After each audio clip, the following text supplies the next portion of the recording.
E talvez não tenhamos uma visibilidade tão grande quanto o tronco, que, se for frondoso, pode ter grandes metros. Mas a virtude do processo precisa muito da metrologia, precisa muito da raiz.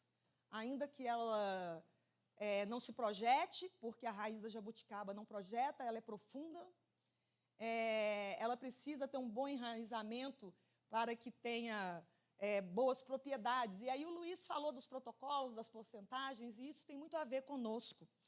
E lá na caracterização, o nosso propósito, a nossa missão, é garantir que as amostras que estão sendo produzidas sejam o que elas dizem ser.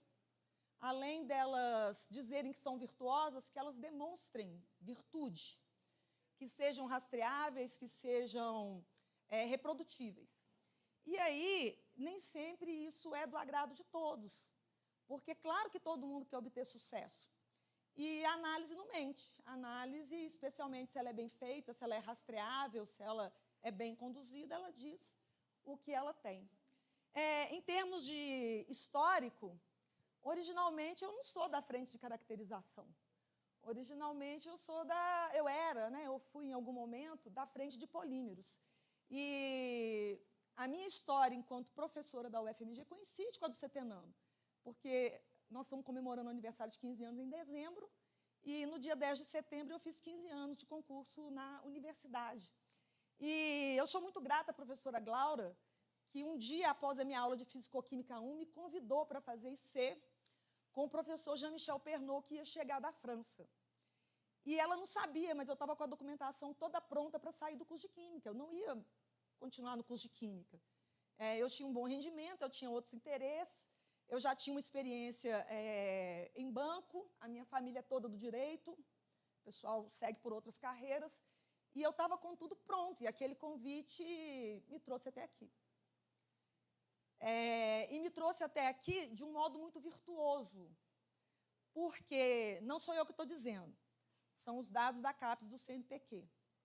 Mulheres não apoiam mulheres, mulheres não convidam mulheres, mulheres não elogiam mulheres. Eu vi esses dados em junho, lá no primeiro Simpósio Nacional de Mulheres, o professor Marcos Pimenta estava presente, e os dados são assustadores, até nas bancas. Nós convidamos homens para as bancas dos nossos alunos. E esse convite mudou completamente o rumo que eu ia seguir na minha vida. E eu tive muita sorte de ser apresentada a um professor que, além de intelectualmente ser brilhante, era também uma pessoa muito generosa e que tinha uma formação muito forte também em física. Então, isso fez com que eu acabasse conhecendo o professor Luiz Orlando, o professor Marcos Pimenta, Roberto Moreira, o Ado Jora e muitos outros, desde a minha graduação, porque o laboratório em que eu fazia meus experimentos naquela época era na física. O nosso laboratório tinha 2 ICs, uma mesa e uma placa de agitação emprestada pelo professor José Caetano. Então, professora Glaura, muito, muito obrigada por ter mudado o rumo da minha vida, porque eu não estaria nem na química, tá? Estaria nas exatas, mas não na química. E aí teve um momento que o Setenano, né, lá no início, ele deu uma reformulada, e aí o professor Marcos Pimenta, que eu também tenho a honra de conhecer desde a minha graduação, e gostaria de dizer que a percepção que eu tenho do Marcos daquela época para hoje é a mesma. Às vezes eu vou chamar ele de senhor, vou fazer uma referência, e ele fala assim, nós somos colegas, cara, não tem isso. Mas é porque eu conheço desde a minha graduação. E ele vai e me faz o desafio, e me chama para ocupar esse cargo que ficou vago, né, durante um tempo, na coordenação da frente de caracterização. E eu falei com ele assim, será que eu dou conta? Eu não sei isso, como que é isso? Como é que eu vou fazer? Eu operava o Raman, lá da equipe dele, que o professor Fantini, Daniel e os outros meninos me ensinavam, e me deixavam operar, operava outros equipamentos lá na física, mas verdade é que os físicos deixavam tudo pronto para mim, tudo alinhado. Eu preparava a amostra, eu propunha metodologias de preparação, eu operava o equipamento, mas eu não alinhava laser, não fazia as coisas conforme os meninos da física. E aí eu fiz um combinado com ele, que na hora que eu tivesse dificuldade ele me ajudava, na hora que eu tivesse dúvida ele me ajudava, e que na hora que eu não quisesse mais eu ia falar com ele. E a verdade é que ele cumpriu com esse combinado. Todas as vezes que eu tenho dificuldades, né, com técnicas mais avançadas, com discussões mais aprofundadas, ele é sempre muito solícito. Ok, tem que ficar com ele assim na boca, você não consegue aumentar o volume? Eu prefiro que você aumente. 1, 2, 3, testando. Você aumentou o volume. É porque eu grito muito, eu falo muito alto. Se eu falar muito alto com ele aqui, vai dar microfonia. Mas vou me esforçar, tá bom? A única coisa que ele não cumpriu é deixar eu ir embora, porque as 2 vezes que eu fui lá levar uma carta para ir embora, ele falou comigo, só mais um pouquinho, fica mais um pouquinho. Mas às terças-feiras de manhã, por exemplo, ele costuma vir dar aulas para os alunos, né, o Pablo agora, com o Renato, com a nossa equipe toda, para que a gente entenda mais da técnica, não seja apenas operador de equipamento, porque não é a nossa intenção. Então, quando eu herdei essa posição, tinha um supervisor, que era o Sérgio Ramos, que tinha uma formação muito forte, né, no Japão e na Europa, e Tiago Campolina e o Carlos, que parte aqui do pessoal que está presente os conheceu. E eu fiquei com os 2 durante muito tempo. Durante a maior parte do tempo que eu estou à frente da caracterização, eu tinha 2 colaboradores. E, como pode ser visto nessa figura aqui, o cenário mudou bastante no pós-pandemia. No pós-pandemia, a configuração da caracterização, a Luísa, que fez mestrado e doutorado comigo, ela vem para a frente de caracterização. A Luísa, além de formação, doutorado em Química, em Materiais, em Eletroquímica, ela também tem MBA em Gestão, ela tem especializações outras na parte de normas, e isso contribuiu muito para que a gente se reorganizasse, não só como equipe, mas como metrologia, que vai além da caracterização. O Renato, eu o contratei no momento que eu estava morando no hospital, entrevistei direto do hospital, né, foi um ano que eu morei no hospital, e ele é engenheiro químico e tem uma formação muito bacana também, tem contribuído muito com a gente. O Pablo agora está no mestrado, mas começou com a gente como iniciação científica, ele é físico, está fazendo mestrado com o Marcos e comigo agora, explorando outros aspectos do Raman que ele vai mostrar. O Davidson é químico e engenheiro químico, o apontador passa para frente, né, um golpe, beleza. E eu vou aproveitar aqui a presença do Hudson para agradecer, porque o Davidson começou o mestrado comigo e, de repente, o Ado Jório me ligou e me fez um convite e mudou bastante coisa, foi muito bacana. Então, eu sou muito grata aí à FAB-NS e ao Lab, a gente ter orientado um mestrado junto, estamos orientando um doutorado. Isso trouxe inovação para um processo, né, que está lá no CTIT para se tornar patente, e é uma visão diferente, como o professor Carlos Arruda falou aqui, a FAB-NS realmente está num posicionamento um pouco diferenciado do que a frente de caracterização, vou falar por mim, tá? Do que a gente estava acostumado. E junto com esse convite do professor Ado Jório, veio um convite do Marcos Pimenta para a gente entrar para o Fórum Grafeno, né? A gente esteve lá no Inmetro, estivemos na Marinha, aí fortaleceu junto com o Inmetro, e desde então a gente conseguiu aprender mais sobre metrologia, sobre preparações de amostras, em trabalhos conduzidos com o Inmetro e aqui localmente com o professor Luiz Gustavo Cansado, que a Luísa vai mostrar para vocês. Foram chaves pós-pandemia que realmente fizeram um diferencial muito grande para que a gente finalmente fizesse o que a gente realmente não fazia antes. E para o primeiro semestre do ano que vem, teremos 2 equipamentos disponíveis para todos que desejarem usar, que vão estar aqui emprestados por 6 meses. Um Raman Comev e um outro equipamento de eletroquímica, de empresas que são parceiras nossas e vão nos emprestar esses equipamentos. E por que eles vão nos emprestar? É porque, nos últimos 2 anos, a maioria das vendas que as empresas têm feito com os equipamentos que nós utilizamos, nós temos sido consultados a respeito. Então, é realmente um marketing, né, para eles. E para nós é muito bom, porque são equipamentos que, no momento, a gente não tem recurso para comprar. Eu elenquei aqui as empresas para as quais a gente já prestou serviços de caracterização, de desenvolvimento de protocolos, e que tem logo. Porque o que acontece com a nossa frente? Muitas vezes, nós somos contratados por CPFs. A pessoa com CPF veio, faz uma análise, paga pela fundação, ou pede... Muita gente está achando grafeno nanométrico no quintal, grafite no sítio. Tinha um, né, Luísa, que no Rio Grande do Sul, 2 irmãos no Rio Grande do Sul que produziam grafeno a partir de grafite pirolítico com uma bicicleta que eles adaptaram. E aí, nós descobrimos que existe a ANI. A ANI nos contratou, e a ANI nos tem como referência. A ANI fica em Brasília, é a Agência Nacional de Invenção. Então, quando você inventou uma coisa, você deveria registrar na ANI, porque o outro pode ir lá e falar que ele que é o inventor. Então, apareceu uns grafenos aí para a ANI registrar, produtos, inclusive, e eles nos contrataram para verificar se era mesmo. Aí, infelizmente, não era, a pessoa não pôde... E isso é muito difícil, porque, veja, se às vezes eu falar com um colega que a análise dele não está boa, ou que a amostragem dele não está legal, nem sempre nós da academia aceitamos isso bem. É uma coisa que a gente tem que praticar. Imagina a pessoa que é de fora, que não entende de ciência, que nunca leu um artigo. É difícil você falar para ela que ela pagou pela análise, que a gente sente muito. Porque eu não posso dar para ela um relatório com o meu CRQ falando que ela tem o que ela quer. E tem outras empresas aí que, às vezes, né, quando fizeram a contratação... E uma coisa que é legal, porque a gente faz caracterização não só de nanomateriais de carbono. Esse é o nosso forte, mas a gente faz de qualquer nanomaterial.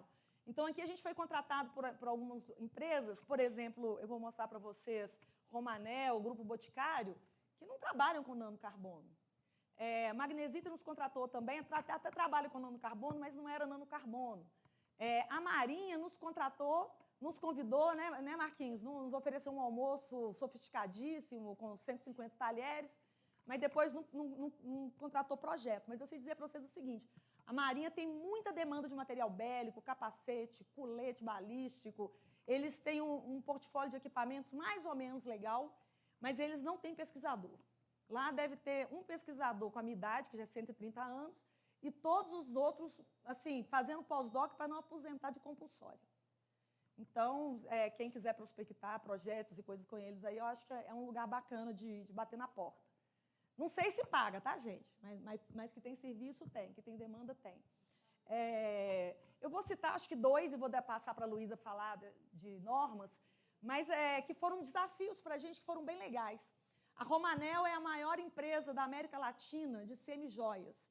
Ela tem o maquinário mais moderno, que veio todo da Alemanha. Nós estivemos lá para conhecer o processo, né? E eles nos contrataram por 2 vezes, porque existem normas de recobrimento de camada de ouro, e óbvio que eles trabalham no limite inferior, para poder economizar e vender mais caro. Todos nós faríamos isso, obviamente. E acaba que, quando a pessoa usa, especialmente se estiver usando cosméticos juntos, isso faz uma abração e retira a camada de ouro, mesmo eles sendo que fazem isso melhor do Vale do Limeira. E aí eles nos contrataram, a gente desenvolveu um projeto fase 1, fase 2, recobrimos, a gente recebeu um monte de chapinha de ouro, alianças que dava para casar esse setentão inteiro.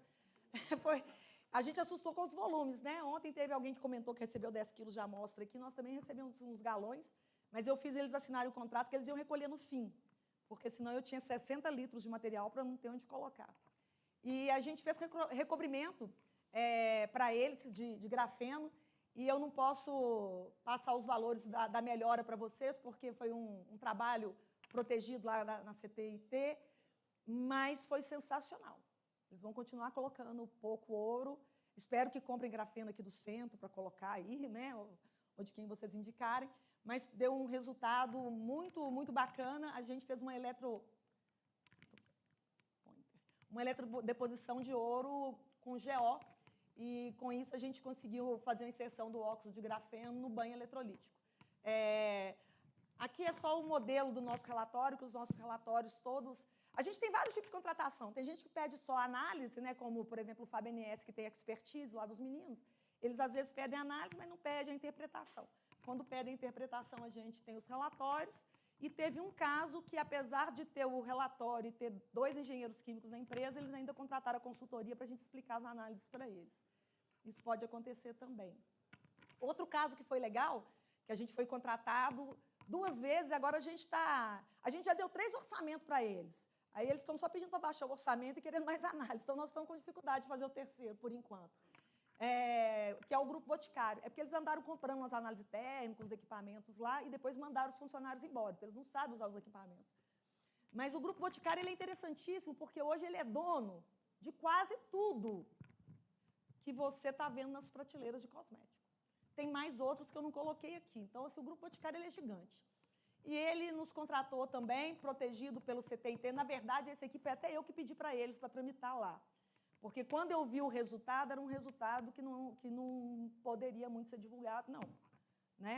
Mas, graças a Deus, eles já mitigaram, já resolveram o problema ali. Vocês podem continuar usando o Grupo Boticário.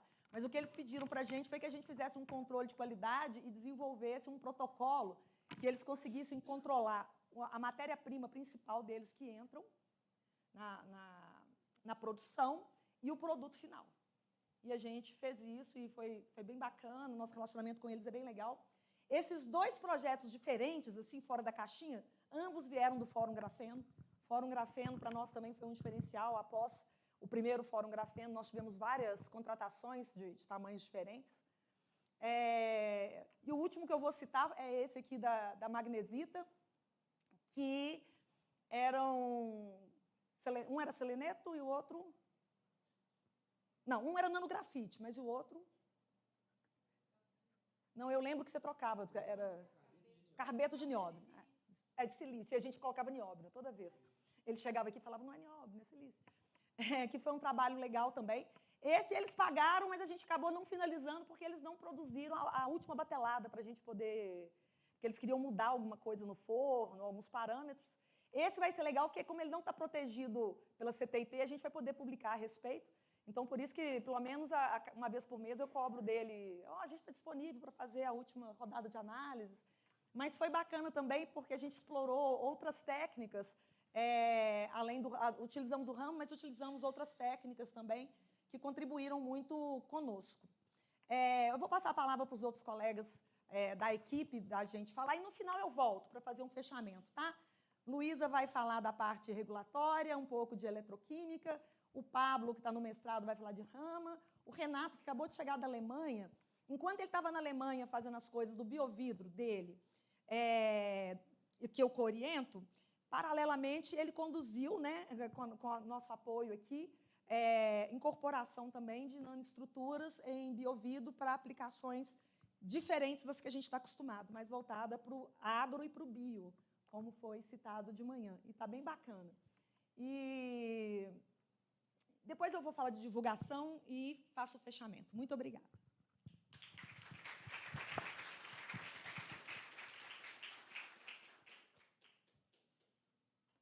Obrigada, pessoal. Obrigada, professora Allen. Então, eu vou assumir aqui um pouquinho essa parte, falando para vocês os aspectos regulatórios e como que a frente de caracterização vem atuando, se aperfeiçoando e buscando aí trazer cada vez, né, mais incorporação dessas questões nos nossos serviços que a gente presta, tanto para a nossa comunidade quanto para a comunidade externa. Então, a começar, pessoal, quando a gente fala de excelência em caracterização, a gente fala de laboratórios de caracterização e ensaio, a gente está falando aí da 17.025, né? Vários de nós aqui devemos conhecer e praticar essa norma, e quando a gente fala de 17.025, por detrás dessa norma, né, tem vários parâmetros aí, aspectos diários que a gente precisa aplicar para que a gente, de fato, consiga abranger todas as exigências dessa norma. E a frente de caracterização, como a professora Allen comentou, né, a gente vislumbra aí novos aspectos, novos passos, né, no nosso credenciamento, na nossa acreditação em 17.025, mas para que isso seja possível, a gente precisa de implementar isso diariamente. Então, né, todos os nossos processos, padronizações, a gente executa com base, né, nessa premissa que a gente tem de acreditação do laboratório em algum momento. Então, tem os requisitos, a gestão de risco, os registros, e aí vem a questão de confidencialidade, rastreabilidade de todas as informações geradas. Um outro aspecto importante, que é a premissa da frente de caracterização, são as normas técnicas. Então, a execução de ensaios, quando a gente fala aqui de Centro de Tecnologia em Nanomateriais e Grafeno, a gente tem uma multiplicidade de materiais. E o que isso exige? Exige que a gente adapte os protocolos para a especialidade, né, a especificidade de cada material. Então, a frente de caracterização tem esse propósito, né, de buscar aí entender, não só, né, para a comunidade interna, mas quando a gente recebe demandas de várias empresas, então, Magnesita, Romanel, Boticário, cada uma delas tem uma característica distinta que a gente precisa de se especializar, né, a gente não vai absorver uma demanda que a gente não tem a competência técnica de realizar, concorda? Então, para a gente entender esse cenário e desenvolver com a excelência devida, a gente sempre busca aí normas técnicas. Quando a gente fala grafeno e enfatiza aqui, é a nossa atuação e o foco principal aí, que é a contribuição, né, na comunidade do grafeno. Então, vou falar um pouquinho aí do grupo de trabalho que a gente participa, do Fórum Grafeno, e das normas que vêm sendo elaboradas nesse sentido. E destacar a relevância para a indústria, né? Muita indústria, o professor Carlos falou hoje mais cedo da questão de inovação. Quando uma indústria quer inovar, né, todas as indústrias querem inovar, e para inovar elas precisam, né, se suportar em aspectos investigativos de novos materiais, novos processos, novos produtos, e a caracterização é uma ferramenta extremamente importante para que esse processo, né, flua da melhor maneira. Então, falando um pouquinho aí, só para contextualizar muito rapidamente, de onde que vem, né, essa necessidade, essa origem da normatização. Quando a gente fala de normatização, muito se vê sobre a ISO. Então, tem ISO, X número, X, enfim. E quem que é a ISO? Então, a ISO é a Organização Internacional de Normalização. E, dentro dessa organização, tem vários grupos de trabalho. Esses grupos de trabalho, internacionalmente, reúnem especialistas que vão discutir sobre determinados temas. Então, esse grupo, né, cada grupo ele recebe, né, uma codificação. Então, o TCC 229 é o grupo de trabalhos de especialistas internacionais, né, incluindo brasileiros, que falam sobre nanotecnologia. Agora, nós do CT Nano, a gente pode fazer parte do TCC 229? Não diretamente. Por quê? Para que isso organize e funcione bem, o Inmetro intermedia esse contato com a ISO. Então, nós, em contato com o Inmetro, né, desenvolvemos os trabalhos, damos nossas contribuições, e o Inmetro tem um interlocutor que trata, né, dessas reuniões anuais internacionais da ISO especificamente. Então, a conhecer aí a ISO, né, ela está sediada na Inglaterra, mas tem todas essas contribuições aí de outros países. Nesses esforços, né, voltados para a normalização e padronização de processos e produtos. Bem, falando um pouquinho, então, da nossa trajetória. Foi em 2021, como a Allen comentou, e o professor, né, Marcos Pimenta nos inseriu, né, nessa interface aí com o Inmetro. Né, a gente tem até um acordo de parceria em desenvolvimento, está tramitando ainda na reitoria para ser aprovado e passar por todas as burocracias necessárias para formalizar esse acordo de parceria. Mas foi em 2021 que a gente começou arduamente esse trabalho, então, junto ao CE 089. Então, a ISO tem o TCC 229 e o Inmetro, dentro, né, do seu órgão, ele também tem vários grupos de trabalho. O Inmetro não pesquisa só nanotecnologia.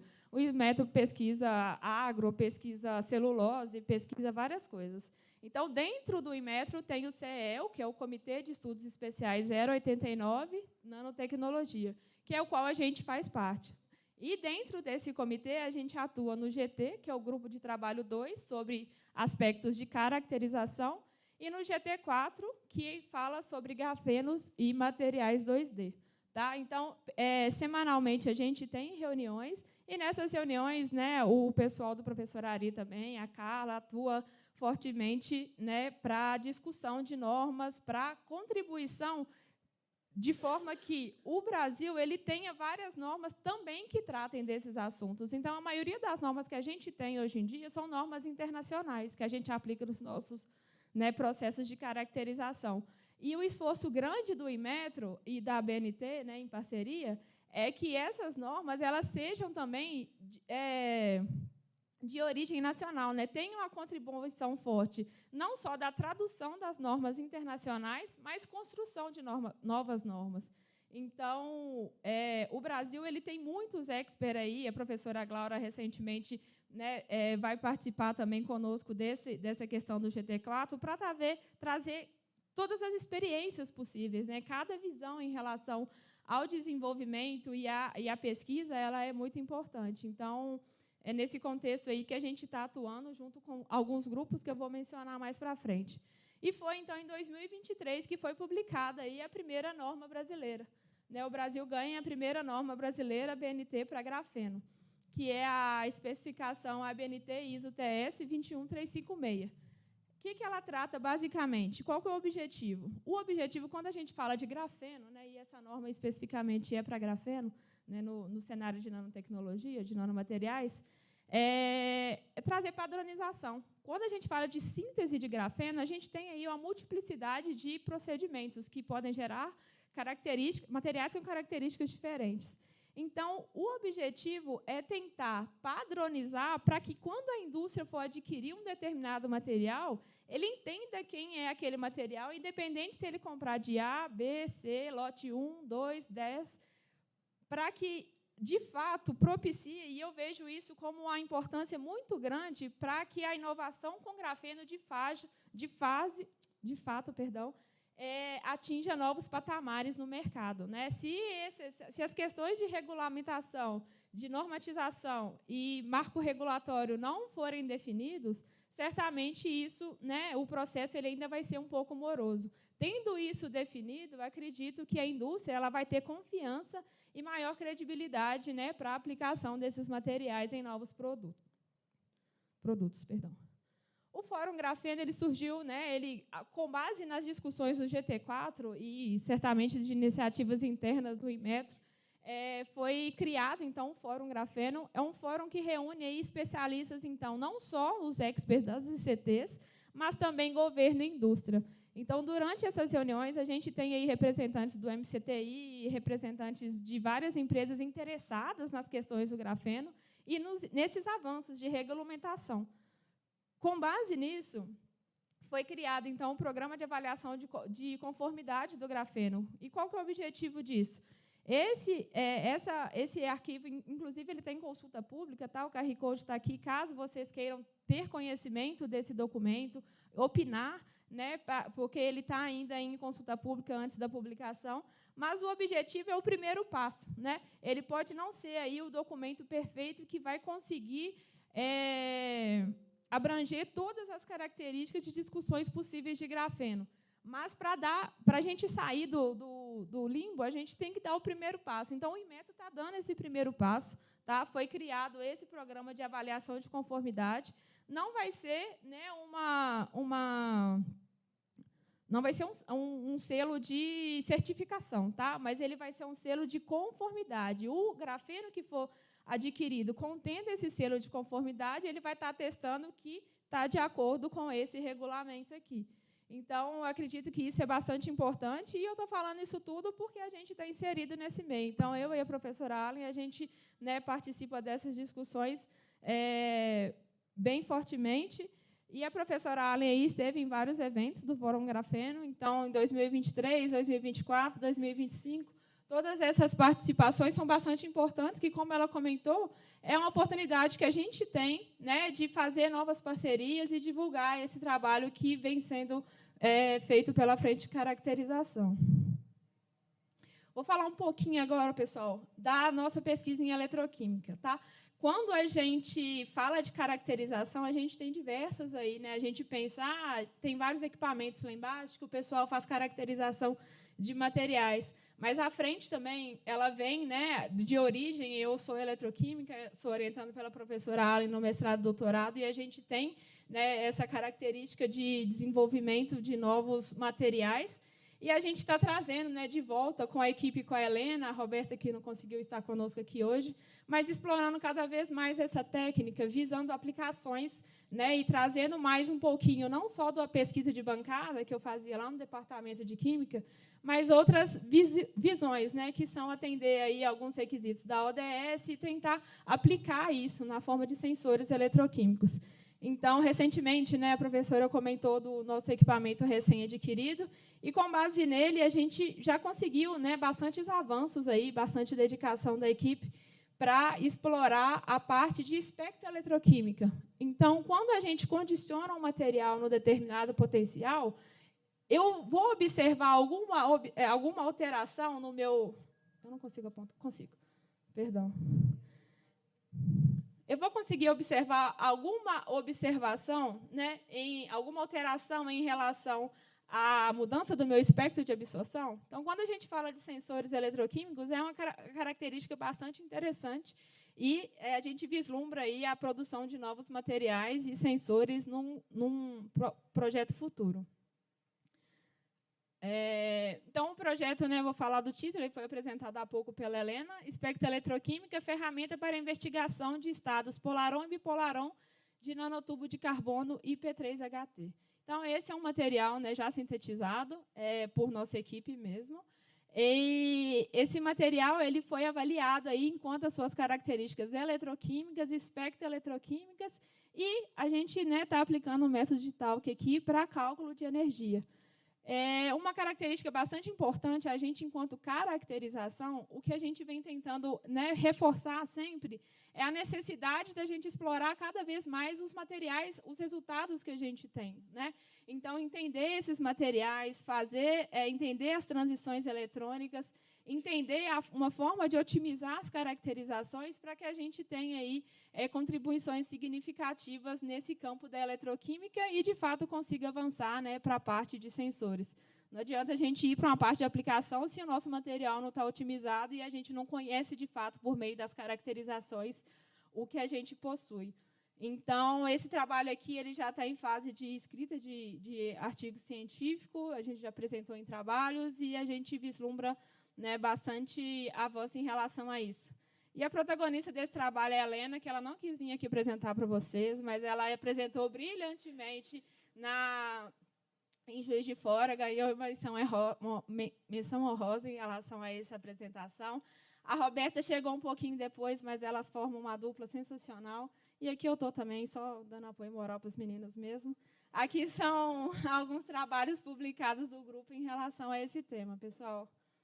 E é isso, eu vou passar a palavra para o Pablo. Muito obrigada.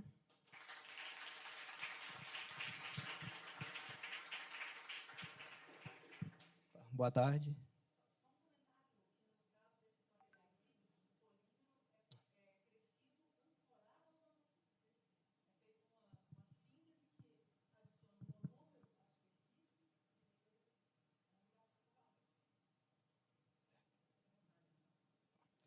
Meu nome é Pablo, eu estou no mestrado no Departamento de Física. Eu sou orientado pelo professor Marcos Pimenta e sob orientação da professora Allen. Vou falar um pouquinho sobre a espectroscopia Raman polarizada, e ela é aplicada aos TMDs, que são os metais de transição de calcogenetos. Bom, por que estudar esses materiais? Esses materiais eles são da classe da família bidimensional, dos materiais 2D. E, assim como o grafeno, que também pertence a essa classe, o fósforo preto, esses materiais eles são muito aplicados e hoje em dia eles têm sido muito pesquisados por conta dessas aplicações. Eles são aplicados em fotodetectores, instrumentos e dispositivos optoeletrônicos, dispositivos eletrônicos, por conta da modulação desses materiais. Como esses materiais são formados por uma camada de metal de transição, como a gente vê aqui, do molibdênio, e ele é como se fosse sanduichado por duas camadas do calcogênio, no caso aqui, o S, que é o enxofre. E no caso do WS2, que foi os dois materiais que a gente acabou investigando mais, que foi o MS2 e o WS2. Então, o objetivo desse trabalho é analisar como a espectroscopia Raman polarizada, em duas configurações diferentes, que é a polarização linear e a polarização circular, influenciam na estrutura vibracional da minha amostra.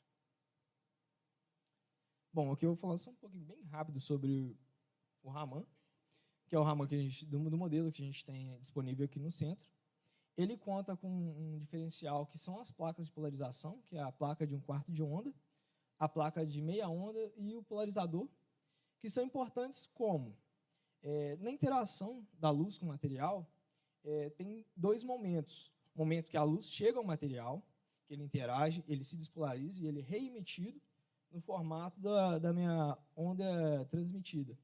Então, a gente consegue configurar como o meu material está sendo incidido na amostra e como eu consigo configurar também como eu quero ver esse resultado dessa incidência. E, para isso, eu consigo modular a minha placa de, por exemplo, na configuração da polarização linear, onde a luz que vem do meu laser, ela tem uma orientação, ela vai incidir na minha amostra, a minha amostra vai despolarizar, ela vai voltar para o meu sistema, ela vai passar por esse polarizador, onde eu consigo configurar essa relação de polarização, e ela vai para a CCD, onde é lido e gerado o espectro. Essas configurações que eu consigo modular com polarizador, para o linear, eu consigo em duas orientações, que é a perpendicular ao meu eixo de entrada e a paralela a esse meu eixo de entrada. Daí eu tenho duas configurações para o linear, e também consigo modular a questão da polarização circular, que assim que a luz passa ela vem orientada num sentido, ela vai passar pela placa de um quarto de onda, ela adquire uma certa rotação, por conta dessa natureza da eletromagnética, ela vai ter uma rotação para a direita ou para a esquerda, eu consigo escolher qual o sentido dessa rotação, ela vai interagir com a minha amostra, vai sair mais luz rotacionada aqui, vai passar pela minha placa de um quarto de onda e vai passar pelo polarizador. Com isso, eu consigo modular qual que é o sentido dessa rotação, seja ele para a direita ou para a esquerda, e daí eu consigo ver qual a influência dessas diferentes configurações incididas na amostra, eu consigo ver como eles são impactados no meu espectro. E no caso aqui, esse trabalho foi feito está sendo desenvolvido no mestrado, isso é um resultado bem preliminar, estamos explorando outros materiais, mas como esse trabalho a gente trabalhou mais com MOS2 e com WS2, em duas condições diferentes, que é a monocamada, onde você espera que esse efeito aconteça do jeito mais simples, por conta da quantidade de interações que está acontecendo, e no modelo de Book, que é como se fosse várias camadas desse mesmo material. E aqui a gente vê, para a monocamada de MOS2, nós temos dois modos vibracionais que são mais característicos dessas amostras, que é o E, 383, e o A, que é no 402. Esses modos vibracionais são estudados mais para uma outra parte da teoria, que é a teoria de grupos, e o meu trabalho é basicamente tentar conciliar o que a gente vê com o esperado teórico. E daí, voltando para o espectro, tem essas três configurações que eu acabei selecionando, que foi a perpendicular. A gente tem aqui o desaparecimento da banda A, que esse efeito acontece também para a configuração de polarização circular RL, que no caso é RL por conta que é right-left, e o RR é o right-right. Então, aqui a gente tem a supressão desses modos vibracionais, e aqui a gente tem, no caso da configuração RR, a gente tem a supressão da banda E. Então, o que a gente consegue tirar disso? A gente consegue modular a forma com que a gente consegue ver o material através dessas configurações. Para um estudo de perfil de algum material, alguma característica relacionada ao defeito, a gente consegue também fazer essas modulações para a gente tirar mais informações e para ter mais noção do como o meu material interage com a amostra, com a luz, de uma maneira mais básica, digamos assim. E, por conta desses materiais, a gente está trabalhando com os TMDs e também com outros materiais bidimensionais, não só, a gente está trabalhando com grafeno, com bilayer de grafeno, com outras configurações, como o WSSE, que, por conta do TMD permitir essa abertura para modulação, a gente tem uma gama muito grande de materiais com que a gente pode trabalhar e pode verificar essas informações e verificar qual é a natureza dessas interações com o material. E, no caso, como ainda está preliminar, a gente não chegou no final ainda, porque eu ainda estou na metade do mestrado, ano que vem eu termino ele, e aí ano que vem eu trago um fechamento mais legal. Vou passar a palavra agora para o Renato.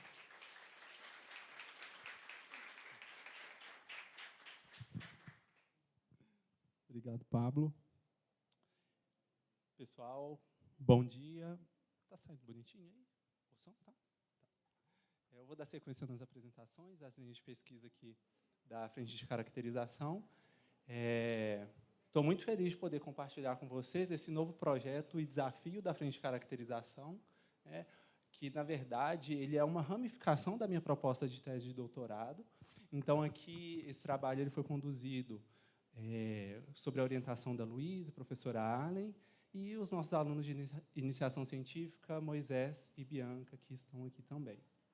Então, essa nova linha de pesquisa na frente de caracterização é uma linha de pesquisa exploratória, onde a gente tem buscado avaliar a eficiência e a interação superficial do óxido de grafeno na superfície de biovidro mesoporoso. Mas o que é isso, né? Por que a gente trouxe vidro e por que a gente está tentando trabalhar com aplicações agrícolas? Vou dar uma contextualizada geral, e aí eu trago um dado recente, onde pesquisadores da área estimaram que, no ano de 2025, a população mundial ela chega a 8,2 bilhões de pessoas. E esses mesmos pesquisadores, eles preveem que, até em 2050, essa população ela cresça para até ultrapasse 9 bilhões de pessoas. 9 bilhões de pessoas. E, com isso, a gente se depara com uma crescente na demanda de produção de alimentos, né? É muita gente para alimentar, e, quando a gente pensa no tempo de produção com a necessidade de consumo, a gente precisa pensar em estratégias que vão em contato com desafios emergentes. Quando a gente fala de desafios emergentes, levando em consideração, então, o aumento da produção de alimentos, a gente tem que levar em consideração as mudanças climáticas, escassez de recursos naturais e prevalência de pragas e doenças que, enfim, com os tratamentos convencionais, criaram resistência sobre algumas culturas. Nesse sentido, a gente se esbarra com as inovações tecnológicas, né? Então, focado aqui na agricultura, no manejo agrícola, a gente pensando em fertilizantes, pesticidas, culturas geneticamente modificadas, essas inovações tecnológicas elas abrem um espaço muito amplo para a gente explorar possibilidades com grandes potenciais para mitigar esses desafios.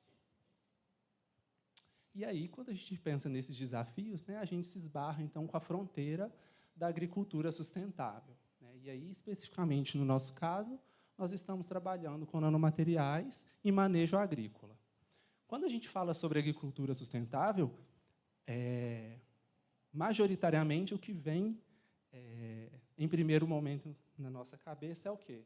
Produções orgânicas. É também isso, mas não só.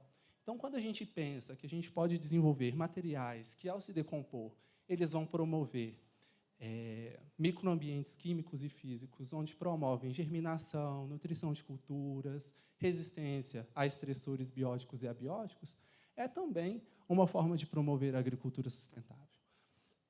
E, nesse sentido, né, a gente tem pensado em utilizar e aplicar o vidro bioativo. E aí fica um pouco mais complexo, né? O vidro bioativo, originalmente, ele foi um material desenvolvido para quê? Para aplicações biomédicas. Então, é uma metodologia muito bem elucidada na literatura para a regeneração de tecidos ósseos, tecidos moles, enfim. Isso por quê? Porque é uma plataforma muito versátil, né? Então, aqui a gente consegue trabalhar todo o planejamento das características fisicoquímicas, na verdade, desde o planejamento das características fisicoquímicas até as entregas, interações biotecnológicas. Então, pensando nessa versatilidade dessa plataforma e as grandes possibilidades de incorporação com outros materiais, o vidro bioativo ele se apresenta como um grande potencial para mitigar esses, enfim, desafios. E como que ele interagiria no ambiente real, né? O vidro bioativo ele é composto por vários íons que vão compor a matriz vítrea. Esses íons, ao se decomporem no ambiente agrícola, enfim, no solo, depende da maneira que você quer aplicar, esses íons eles vão funcionar como macro e micronutrientes. Isso, por si só, já seria muito interessante, né? Porque esses macro e micronutrientes eles vão estimular, vão favorecer a nutrição, a germinação, e podem promover essas resistências interiores da planta, né, sobre os estressores bióticos e abióticos. E aí que vem o plus da nossa pesquisa, né? Incorporar, então, o GO, que, inclusive, é produzido aqui no nosso centro, para aprimorar essas propriedades de bioestimulância, germinação e todas as possibilidades que essa plataforma nos apresenta. Então, levando em consideração também, né, os Objetivos de Desenvolvimento Sustentável das Nações Unidas, assim como outras pesquisas aqui do centro, foi muito legal ontem ver que temos outras frentes também trabalhando com o viés sustentável. O objetivo desse trabalho é sintetizar e caracterizar essa plataforma. E aí, por que eu gosto de chamar plataforma, né? Porque ele não é só um vidro.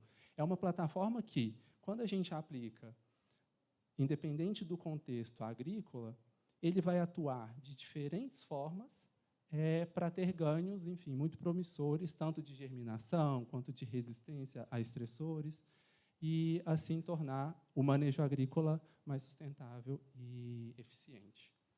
Então, o objetivo dessa pesquisa, que ainda está muito incipiente, né, é sintetizar e caracterizar essas plataformas de vidro, contendo o GO, para liberação e interação controlada com o solo, que esse é uma propriedade muito interessante dos vidros, né, essa liberação controlada, visando, então, especificamente no que eu vou apresentar hoje, a otimização da incorporação do GO nessa matriz vítrea, que é um dos nossos grandes desafios atuais.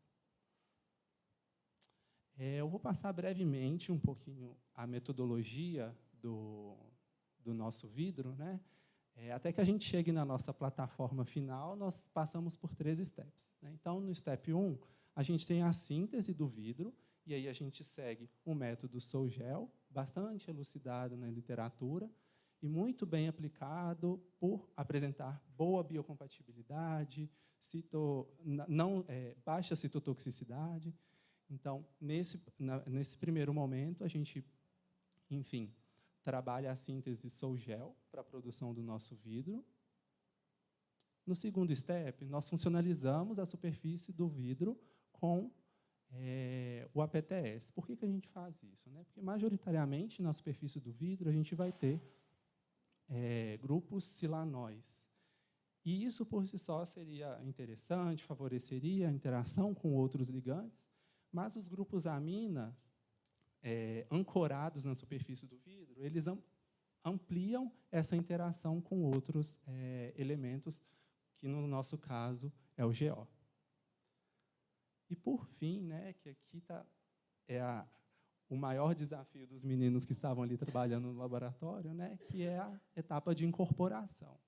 Então, como a Luísa bem elucidou, a professora Allen também, o foco da frente de caracterização é desenvolver melhores maneiras para a gente sintetizar e caracterizar esses materiais de forma reprodutível e rastreável. Então, aqui foram utilizados 2 métodos. Então, o método 1, basicamente, foi feita uma solução do GO, e, a partir dessa solução, foi feito um gotejamento na solução que continha o vidro bioativo, e aí, sobre agitação magnética, e após um determinado tempo de reação, esse vidro foi filtrado para que a gente separasse as fases e tivéssemos o vidro funcionalizado com a ancoragem do GO na superfície. E o método 2, foi feita uma imersão estática, onde basicamente foi feito, na verdade, despejado uma solução de GO, e essa solução ficou em contato com o vidro bioativo por um determinado período de tempo, sem aqui, diferente do método 1, no método 2 apenas em contato, sem agitação. Posteriormente, foi centrifugado para separar as fases, e aí nós coletamos o vidro já funcionalizado e também com o GO. Para as caracterizações desse trabalho, né, nós temos aqui a espectroscopia Raman, o FTIR e análises termogravimétricas, para elucidar um pouquinho do que a gente conseguiu até aqui. Bom, então, como eu disse, é uma pesquisa que está estágio bem incipiente. Nós estamos lidando com muitos desafios. Primeiro, porque nunca foi aplicado o vidro bioativo na agricultura, né? Então, a gente está partindo dos princípios teóricos e das propriedades que a gente já conhece a partir de outras aplicações, e levando em consideração as propriedades já conhecidas também do GO. Então, o que esses resultados nos mostram, né? A espectroscopia Raman, foi feito, então, primeiro um background ali com o GO e o vidro. Então, nesse momento, a gente, no gráfico B aqui, a gente consegue ver que, de forma heterogênea, então, para cada amostra foram analisados apenas 2 pontos, mas a gente vê que, de forma heterogênea, aconteceu a incorporação do GO na superfície. Para corroborar com esse resultado, a espectroscopia na região do infravermelho também nos mostra sinais que são relacionados ao óxido de grafeno, e as análises termogravimétricas também nos mostram um comportamento diferente para as amostras que passaram para o processo de incorporação do GO, quando a gente compara com a amostra pura, né? Isso tudo ainda não foi quantificado, estamos em estágios bem iniciais, mas é muito interessante ver que a gente tem conseguido fazer essas interações acontecerem, e aí, para corroborar, né, com a discussão, eu acabei não falando no slide anterior, mas nós selecionamos uma amostra e, a partir da análise elementar por EDS, a gente consegue ver na superfície do nosso vidro carbono, né, que está relacionado aí ao material que foi impregnado. Como conclusões parciais, né, primeiro, a gente conseguiu preservar a estrutura original do vidro bioativo, mesmo após todos esses processos que foram submetidos. Então, a gente preservou a integridade estrutural e a gente confirmou a presença da matriz vítrea, né? O foco agora é avaliar a eficiência dessa encapsulação do GO e validar o melhor método, então, comparando concentração, método e amostragem em relação à incorporação. E aí, num futuro próximo, contando também com colaborações, a gente vislumbra chegar nos testes biológicos, onde a gente pretende fazer os ensaios de germinação para avaliar as atividades bioestimulantes, considerando parâmetros ali morfológicos da cultura, ensaios fitotóxicos também. E aqui, só para concluir, algumas participações importantes que nós tivemos esse ano, né? Nesse ano, nós publicamos um capítulo de livro em relação ao tema, então, a professora Allen, a professora Luísa e eu aqui estamos contribuindo, em parceria com pesquisadores de outras universidades.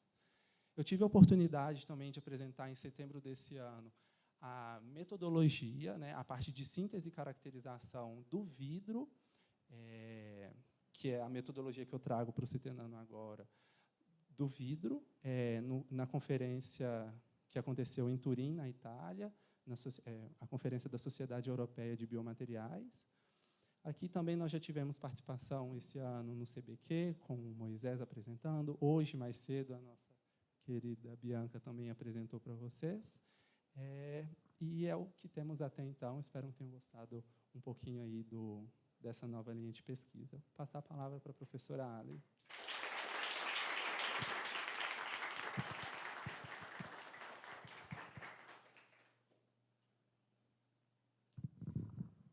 Já direcionando para o final das nossas atividades,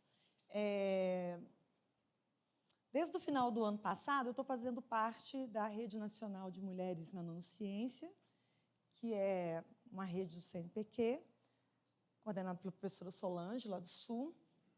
E a intenção principal é realmente a divulgação e popularização, mais especificamente, da nanociência, e é uma ação voltada também, aberta a todos, mas ela é bem direcionada a meninas na ciência. Que nesse evento que a gente teve, que eu já citei, os dados CNPq e CAPES são alarmantes, mais meninas entram na graduação, mas menos saem. Elas saem para trabalhar, saem por diversos outros motivos, e se for para exatas, às vezes entra muita menina na universidade, mas mais direcionada à área de humanas. Para as engenharias, matemática, física, entra bem pouco, então a ideia é também incentivar ações nessa direção. Tá em fase final de tramitação, já está aprovado na Câmara da Extensão, na PROEX e aqui no centro, né? Agradeço aos colegas aí que apoiaram esse projeto, Minas no Nano, Minas de Minas Gerais e Minas de Meninas, que é voltado à popularização.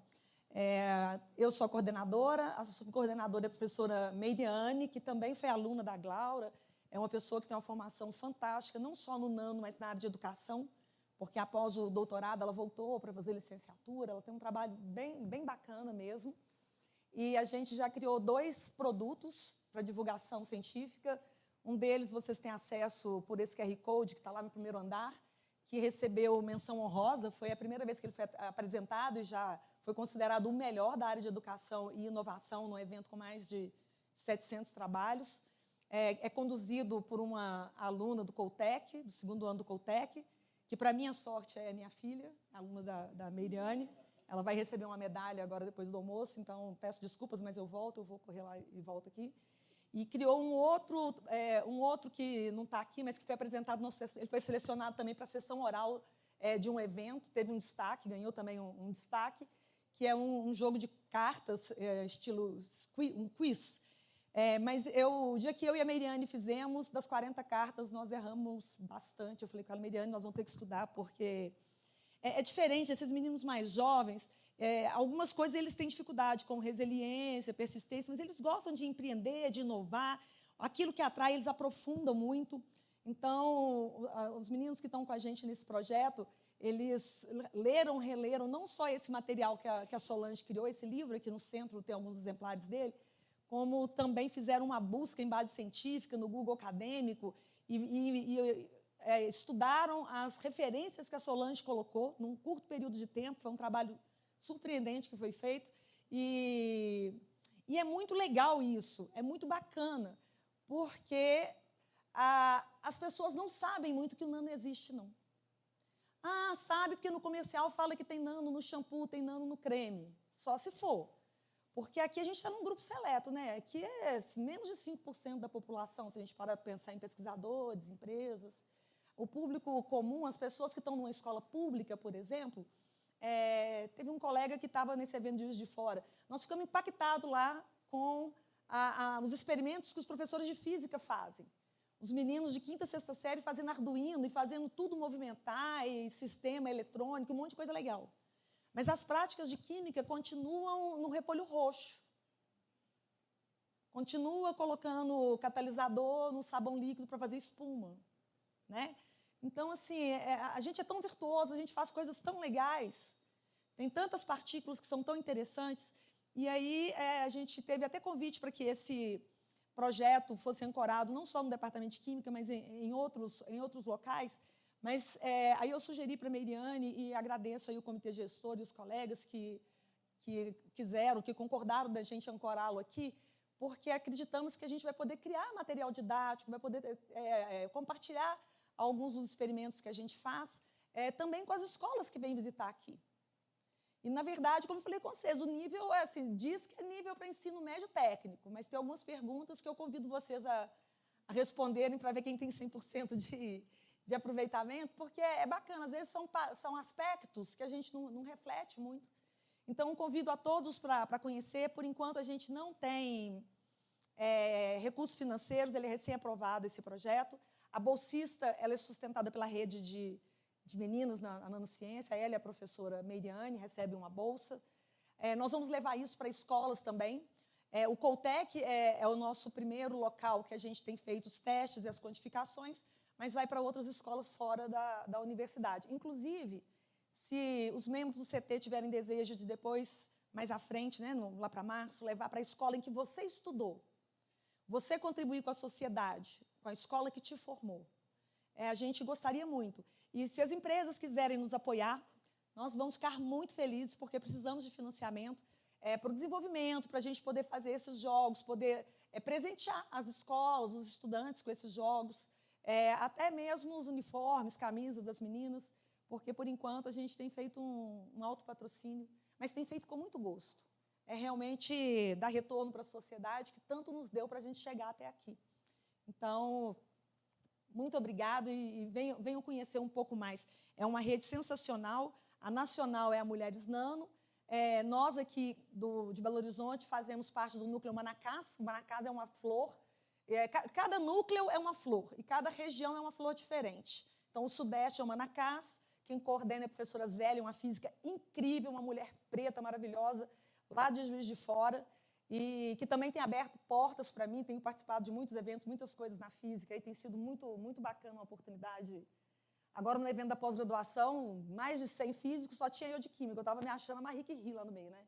Não tinha químico, e tem coisas que são nós químicos que temos que falar realmente. O lugar de fala é nosso. E, meninas, o lugar de fala é de vocês. Tá? Se vocês não ocuparem o espaço que está vago, os rapazes vão. Essa é uma estatística que o CNPq mostrou lá também, que 60% das bolsas foram para as mulheres esse ano, bolsas de produtividade. Porém, nem 200 mulheres pediram bolsa de produtividade. Ou seja, 40% do número gigante é muito mais do que 60% do número pequeno. E aí elas falando assim, que tem projetos que os rapazes submetem, que os homens submetem, que eles não deveriam nem imprimir, quem dirá submeter. Mas eles têm coragem, eles vão lá e fazem. Eu mesma nunca ganhei bolsa de produtividade porque eu nunca pedi. Então, são questões que se alguém não fala, e eu falo muito lá dentro do meu grupo, né, eu tenho muita alegria de eu ter escolhido pessoas muito legais para trabalhar, porque eu estou tendo um letramento, não só dentro da minha equipe, mas dentro da rede de mulheres, eu estou aprendendo muitas coisas que eu não sabia, ou que eu achava que sabia, mas que são de outro jeito. Então, esse letramento, ele é muito importante. Eu acho que a gente tem que admitir que nós temos bastante preconceito. Só que a gente tem que desconstruir. Porque, às vezes, a gente repete que não tem, mas em pequenas atitudes, em pequenos gestos. Aquela primeira fala lá da gestora do CNPq, mulheres não apoiam mulheres. A minha equipe tem bastante menina. Nesse evento, eu fui questionada qual é a política de vagas que eu aplico e que o CT Nano aplica. E eu sorri, deu aquele breve silêncio que parece eternidade, porque eu olho a competência, eu não direciono. Essa bolsa da Roberta foi a primeira que eu pedi especificamente para uma menina, voltada para ações desse tipo. Então, é um letramento que a gente tem que ter. Eu sei que está todo mundo sobrecarregado, cansado, mas a gente tem que achar ainda uma brechinha para isso. Tá? E quando a gente fala meninas, é questão de identidade, tá, gente? Se você se identifica, se você apoia, se você abraça, você é muito bem-vindo. E aí eu trouxe essa foto porque eu promovi também a vinda do presidente do Conselho Federal de Química aqui. Ele é um professor de uma universidade no Nordeste, reconhecido, da área de educação, um camarada incrível, gente boa, e que não conhecia, não sabia que o CT Nano existia, ficou encantado do nanotubo, não conhecia nanotubo. Não conhecia grafeno, não conhecia... Não, grafeno ele conhecia de ouvir falar, né? Ouvi dizer. Assim como muita gente me pergunta se o maquigraf é feito de grafeno. Eu falo, é feito de grafeno. Eu vou falar que não é feito de grafeno, eles vão falar que é feito de grafeno, então eu falo, é feito de grafeno. Então, olha a cara dele, o entusiasmo dele. Agora, professor Ribamar é um homem branco, altamente estudado, de uma família seleta lá no Maranhão, uma pessoa super estudada e qualificada. E o cidadão brasileiro comum, será que ele sabe que existe? Se ele não sabe? Se ele não conhece? O senhor que instalou o armário na minha sala, ele já fez vários móveis para o CT Nano, e o dia que ele foi na minha sala, ele aproveitou que ele não estava aqui para perguntar o que é CT Nano, o que a gente faz aqui. Que ele vem aqui e fica muito curioso, e ele fala para todo mundo que ele presta serviço por aqui, que ele faz mesa, faz armário, e que é um lugar muito, assim, que está cheio de cientista importante. Mas que ele não sabe, ele falou que tem vergonha quando ele vem aqui de perguntar. Então, é legal. E as visitas aqui são sempre sensacionais. Eu fico muito feliz quando acompanho as visitas, mas eu fiz questão de pôr essa foto aqui, porque isso é um blogueiro nato, né? Quando ele explica com uma alegria, com um entusiasmo, que é de encher os olhos. Vocês têm muita sorte de ter um colaborador assim que, além de fazer tudo o que é obrigação dele, ele veste a camisa para mostrar, e assim, até para falar o que não pode filmar, porque ele falou com essa equipe trouxe uma equipe de marketing, trouxe uma empresa de marketing aqui. Tanto é que eu barrei metade das fotos, né? Deixei eles publicarem, acho que 2 ou 3 fotos. Mas ele é de uma educação, de uma gentileza para falar que não pode. Vem cá, vou te mostrar outra coisa. Realmente a gente tem que valorizar quem tem valor.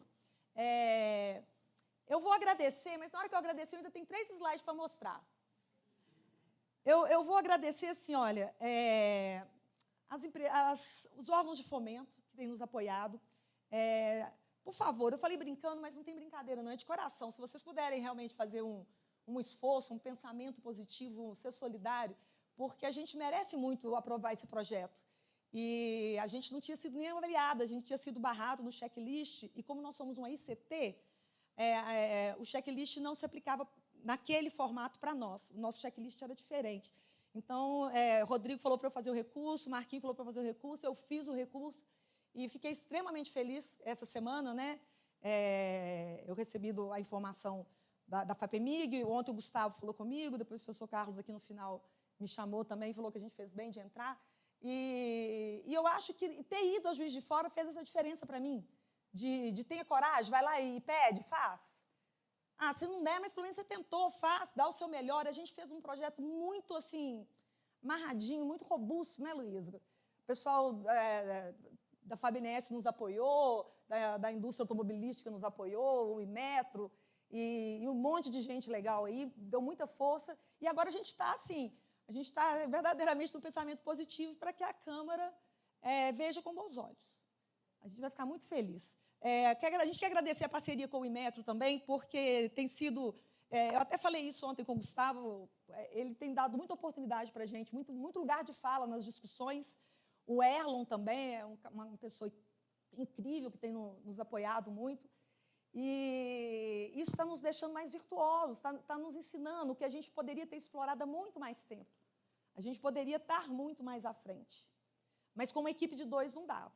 Embora os 2 eram dedicados. Não é por isso, é porque precisa de muitas mãos, precisa de muitos braços, né? E muita dedicação. Temos também os nossos parceiros aí, o LabCri e o Centro de Microscopia, que na parte de pesquisa a gente tem projeto lá que a gente desenvolve junto com eles, são super bacanas, discutem, ajudam a gente. E quero agradecer isso aqui, ó, que é a minha equipe, que é cada pessoa que nos estende a mão, seja colaborador da nossa frente ou de outra frente, que disponibiliza, que nos apresenta para alguém, que nos conta quem tem um equipamento lá na engenharia para a gente comenuir uma amostra ou fazer uma análise. O INCT faz isso muito com a gente, né? De vez em quando a gente recebe visitas aqui de universidades que vêm, aí os meninos pedem, a gente chama de internato, ele vem passar uma semana, aprende a operar equipamentos. Então, assim, quem quiser aprender a operar um equipamento, seja ele qual for, é muito bem-vindo.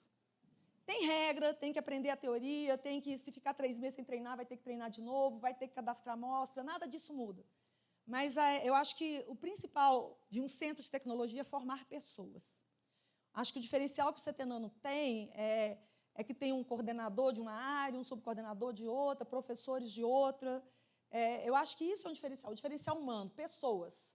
Porque equipamentos, se tiver dinheiro, dá para comprar, mas e pessoas? Como é que a gente mantém pessoas? É uma coisa que o Imetro deixou claro para a gente. A Márcia Dias também falou isso para a gente, né? Quem cuida de um equipamento não pode mudar. Você não pode mudar toda hora. E, às vezes, é difícil fixar um aluno com a bolsa de C. Às vezes, é difícil fixar um aluno de engenharia com muito talento e muita competência que tem que fazer estágio obrigatório. Aí, na hora que ele está pronto, na hora que ele está bom, não adianta, porque como é que eu vou fazer para ele ficar? Só o meu sorriso e abraço não dá. Então, assim, a pessoa tem que realmente estar muito envolvida, muito entusiasmada, e eu acho que a gente tem que dar valor a quem tem valor. A Luísa usa uma expressão assim, muito vale, como é que é? Muito custa o que muito vale. Então, pessoas que são preciosas, elas têm que ser mantidas por perto. A gente tem que reconhecer o valor da pessoa. Ninguém faz nada sozinho. Esse CT foi construído às muitas mãos. E aí eu vou fazer outra analogia que o Gustavo fez ontem, né? Que ele falou, comparando o filho pequeno com o adolescente. Em 15 anos, eu tive 3 filhas, eu perdi meu pai, minha mãe, minha avó, minha irmã caçula, e minhas filhas se tornaram adolescentes. E as demandas do bebê são diferentes da do adolescente. Hoje, no intervalo, eu conversei com as mães de crianças pequenas aí. Tá fácil criar uma criança pequena, porque maior que for a demanda dela, Se você tiver um acolhimento, ela vai concordar com o que você ofertar. E o adolescente, ele tem outras demandas. A demanda dele é outra. As discussões dele são outras, os questionamentos dele são outros. Então, o CT está de parabéns, os gestores estão de parabéns, os meus colegas, os alunos de todas as frentes. O nosso reitor também ontem falou uma coisa que eu achei fantástica e que eu falo muito com meus alunos lá na frente. Pode perguntar, porque eu vivo falando isso para eles. A gente tem que ter carinho, a gente tem que respeitar, mas a gente tem que seguir em frente.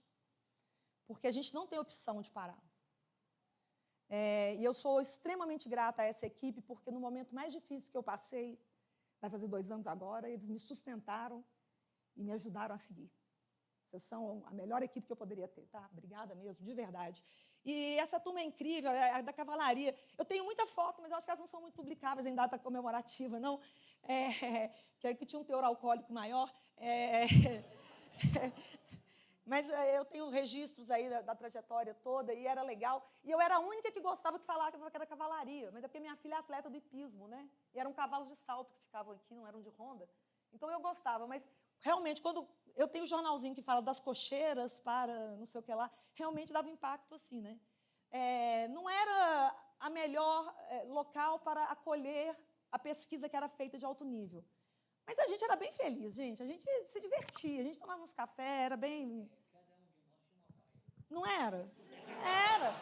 Com coxo, com água, não era?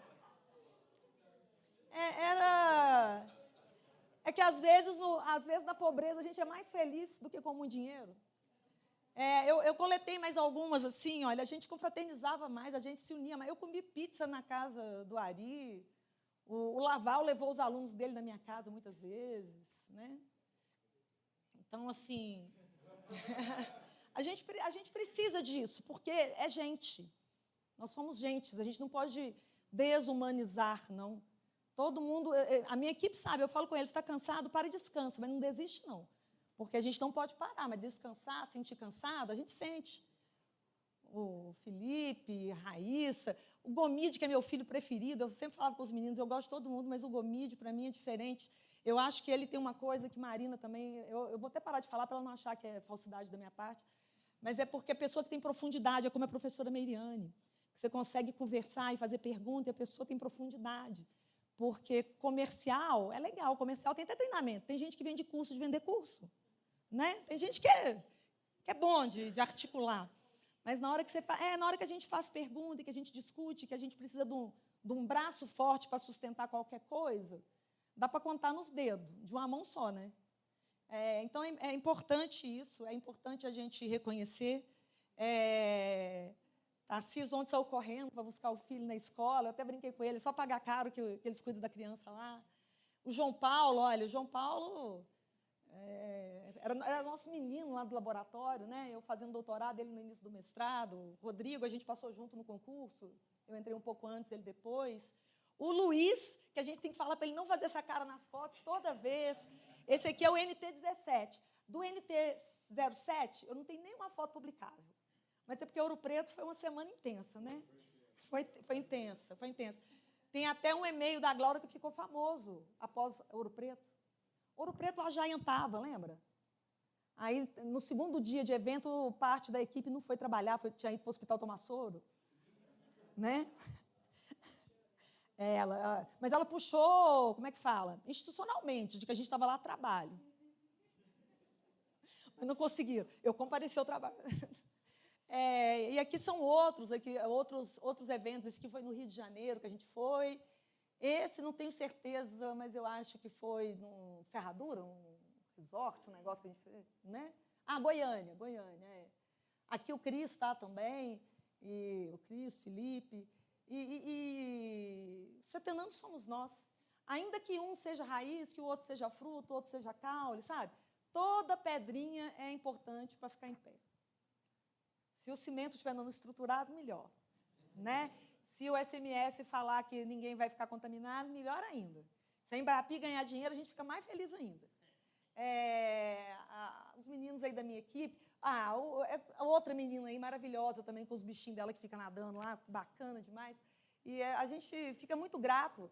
E conta com a gente, mesmo que você não quiser contar com a gente, mas conta com a gente. Deixa a gente ajudar, a gente tem interesse de ajudar as pessoas, a gente tem interesse, na verdade, de aprender. O Calixto, essa semana, fez uma reunião com a gente para a gente mudar uma metodologia, tentar ajudar a achar uns resultados, umas coisas.